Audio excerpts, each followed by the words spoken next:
சிவகாசினாலே பட்டாசு தான். உலகம் முழுக்க வாழ்கின்ற மக்களுடைய சந்தோஷத்தை வெளிப்படுத்தக்கூடிய ஒரு தொழில் பட்டாசு தொழில் தான். இந்தியாவினுடைய 90% பட்டாசு தேவையை பூர்த்தி செய்யக்கூடிய ஒரு பகுதி சிவகாசி பகுதி. இந்த பகுதி மக்கள் கஷ்டப்பட்டு உழைத்து வேர்வை சிந்தி உயிரை பணைய வைத்து கஷ்டப்பட்டு பட்டாசு தொழில் செய்து அந்த பட்டாசை வாங்கக்கூடிய அதை பயன்படுத்தக்கூடிய மக்கள் தீபாவளி பண்டிகை நாட்கள் பயன்படுத்திய மக்கள் சந்தோஷத்தை வெளிப்படுத்துவதற்கு பட்டாசை பயன்படுத்துகிறார்கள். ஆகவே இது ஒரு சந்தோஷத்தினுடைய வெளிப்பாடை உருவாக்கக்கூடிய தொழிலை செய்கின்ற பகுதி சிவகாசி தொகுதி. இங்கே ஏற்படக்கூடிய விபத்துக்களை தடுப்பத வேண்டும் என்பதற்காக புரட்சித்திலே அம்மாவிடத்திலே சொல்லி அம்மா அவர்கள் எல்லா பட்டாசு ஆலைகளுக்கும் அற்புதமான தார்ச்சாலைகளை போட்டு கொடுத்தார். ஒரு பட்டாசு ஆலை இருந்தாலும் சரி, அது 10 கிலோமீட்டர் இருந்தாலும் சரி, அதற்காக பாலம் வேண்டும் என்று சொன்னாலும் சரி, பாலம் அமைத்து தடுப்பு சுவர் கட்டி அந்த தார்ச்சாலை அமைத்து கொடுத்தவர் புரட்சித்திலே அம்மா அவர்கள்.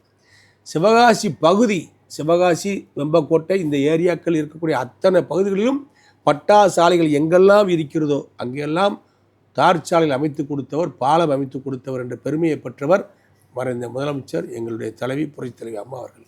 காரணம், விபத்து ஏற்பட்டால் அவருடைய உயிரை காப்பதற்காக ஆம்புலன்ஸோ அரசு வாகனங்களோ உடனடியாக பாதிக்கப்பட்டவர்களை அழைத்து கொண்டு அரசு மருத்துவமனைகளுக்கோ தனியார் மருத்துவமனைக்கு கொண்டு செல்வதற்கு சாலை வசதி வேண்டும் என்ற உயர்ந்த நோக்கத்தோடு அம்மா அவர்கள் கொண்டு வந்த திட்டம், அதை நிறைவேற்றினார். அது மட்டுமல்ல, பட்டாசு பயிற்சி மையம், அங்கே பட்டாசு ஆலைகளில் வேலை செய்யக்கூடிய போர்மன்கள், மருந்துகளை கையாளக்கூடியவர்கள் சரியான ஒரு பயிற்சி கொடுத்தால்தான் விபத்தில்லாத ஒரு பட்டாசு தொழிலை உருவாக்க வேண்டும் என்பதற்காக அம்மாவுடைய தொலைநோக்கு திட்டம்தான் பட்டாசு பயிற்சி மையம் சிவகாசியிலே அற்புதமாக இயங்கியது. அம்மாவுடைய காலத்தில் உருவாக்கக்கூடிய இயக்கத்தில் அந்த திட்டத்தால் விபத்துக்களே இல்லாத ஒரு சூழ்நிலை எங்களுடைய ஆட்சியில், அதிமுக ஆட்சியில் 10 ஆண்டுகள் எண்ணிக்கொள்ளலாம். இன்றைக்கு விபத்துக்கள் தொடர்ந்து நடக்குதுன்னு சொன்னால் அந்த பட்டாசு பயிற்சி மையம் என்பது போய் பாருங்க, கேலிக்குரியதாக இருக்கிறது.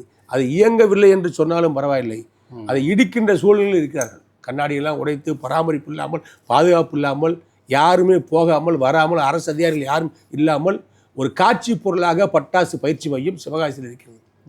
அவர் சிவகாசியுடைய மக்களுக்கு தர்ம சங்கடம் உருவாக்குவது மட்டுமல்ல, தொழிலை பற்றி கவலை கிடையாமல், உயிரை பற்றி கவலை கொள்ளாமல் இந்த திமுக அரசு இருக்கின்ற காரணத்தினால்தான் பட்டாசு பயிற்சி மையம் கேட்பார் இல்லாமல் இருக்கிறது. இங்கே நடக்கின்ற விபத்துகளுக்கெல்லாம் ஒரு முடிவுரை எழுத வேண்டும் என்பதற்காக தான் அதிமுக ஆட்சியிலே அம்மாவுடைய காலத்தில் கொண்டு வரப்பட்ட திட்டம் எடப்பாடியார் காலத்தில் சரிவர செயல்பட்டு பிரச்சனை இல்லாத, தொழிலுக்கு எந்த விதமான இடைஞ்சல் இல்லாத ஒரு பாதுகாப்பான சூழ்நிலையை கொண்டு வந்தவர் எடப்பாடியார்.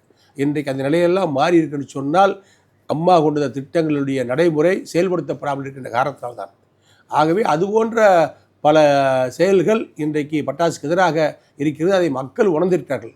அது மட்டுமல்ல, பட்டாசு தொழிலை பொறுத்த மட்டில் பலவிதமான ஆய்வு என்ற போர்வையில் மாவட்ட ஆட்சித்தலைவர் ஒரு குழு, மாவட்ட வருவாய் அலுவலர் ஒரு குழு, மாவட்ட தீயணைப்புத்துறை அதிகாரி ஒரு குழு, மாவட்ட காவல்துறை அதிகாரிகள் ஒரு குழு, இப்படி தனி வட்டாட்சியர் ஒரு குழு, இப்படி தனித்தனி குழுக்களை போட்டு பட்டாசு செய்யக்கூடிய அந்த இடங்களிலே ஆய்வு என்ற போர்வையிலே தொழிலாளிகளை அச்சுறுத்துகின்ற பணிதான் இந்த 5 ஆண்டு காலம் நடைபெற்று வருகிறது. இதற்கெல்லாம் தீர்வு என்று சொன்னால் ஆட்சி மாற்றம்தான் வேண்டும் என்று எங்கள் பகுதி பட்டாசு தொழில் செய்கின்ற பகுதி சிவகாசி மக்கள் ஒரு முடிவோடு இருக்கிறார்கள். ஆகவே நிச்சயமாக சிவகாசி பகுதியை பொறுத்தமட்டில் இருக்கின்ற மக்களுடைய மனநிலை என்ன என்று சொன்னால், நம்முடைய தொழிலுக்கு பாதுகாப்பு வேண்டும் என்று சொன்னால் அது அதிமுக அரசு வர வேண்டும், எடப்பாடியார் முதலமைச்சராக வர வேண்டும். தொழிலை பாதுகாத்தவர், தொழிலாளிகளை பாதுகாத்தவர், பாதிக்கப்பட்ட மக்களுக்காக குரல் கொடுத்தவர்கள் அதிமுகர்கள் என்று இந்த பகுதி மக்கள் இன்றைக்கு எண்ணுகிறார்கள். இதுதான் நிதர்சனமான உண்மை.